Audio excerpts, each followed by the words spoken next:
Hi, everybody. I just wanted to tell you some of the things I was thinking about this week in regards to honesty being the actual entry point for revival. That's one of our 6 responses to God. That's where you start. Before you even get to humility and having a humble posture, which is the anchor for what we do, we actually have to first be honest with ourselves about who we actually are and the nature of our situation, who God actually is. And it's one of those things that's so difficult for us to do. Well, anyways, I'm reading through Genesis with our boys and the story of Joseph and his brothers. At this point, Joseph had already been sold into slavery 13 years earlier. And his brothers had been telling this lie to their father and probably to themselves, and they basically told it here as well to Joseph, not knowing that it was Joseph. And they said, "Well, our brother, we have all these brothers. The youngest one has stayed behind for their father, and one of them was lost, was killed, but he wasn't." In fact, this was a lie that they had told because they had sold him into slavery and probably wished that he was. In their minds, they didn't have to deal with it any further if he was. And we don't know, but they certainly weren't telling the truth here. And yet, when they're before Joseph and talking about them, and Joseph is leaning in on them, he's saying, "Well, you guys are here as spies." And they said, No, we're honest men." Joseph goes, "If you're really honest men," in chapter 42, he says, "If do this and you'll live. I fear God. If you are honest men, let one of your brothers stay here, remain confined in prison." Ended up being Simeon. Said, "Go get your youngest brother, the one that you didn't bring, and then bring him here, and then everything will be fine. You'll have everything if you're really honest men." And the brothers, they look at each other and start speaking in Hebrew, and they start to be honest when there's a little bit of pain, and they're trapped, and they're being forced to be honest. And Reuben, the oldest brother, says, "Guys, you see, this is what happens. After all of these years," he said, "this is a reckoning. This is coming a reckoning." And there always will be a time of reckoning.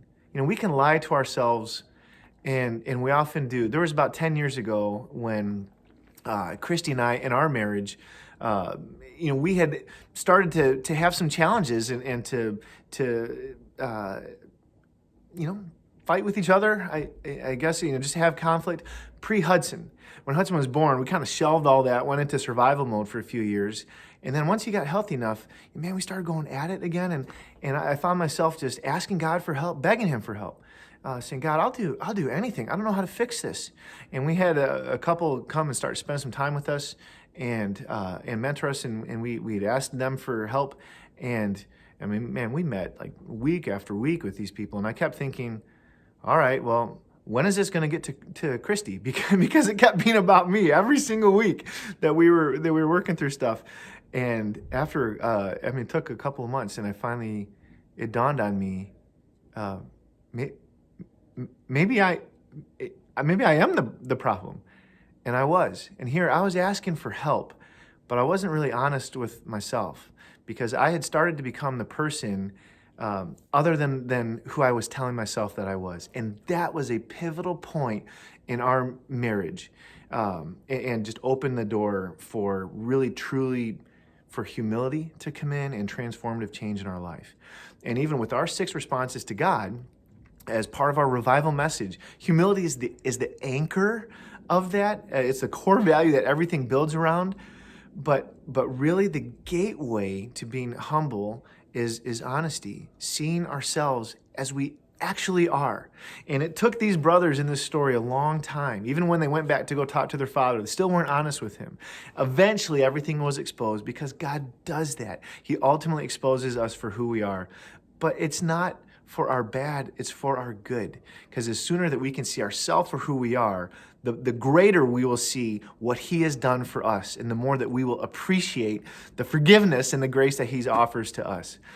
So I want to encourage you, be honest with yourself. Don't try and be something that you're not. It's the easiest person to lie to is the one in the mirror. And so when you ask God for help, be willing to listen to the voices that he puts into your life. They may be the ones actually that are there to save you. They certainly were for me. I hope that's encouraging for you, and hopefully the church and each of us will actually be honest with ourselves, and the Lord will come and give us new life. Thanks. Have a great week.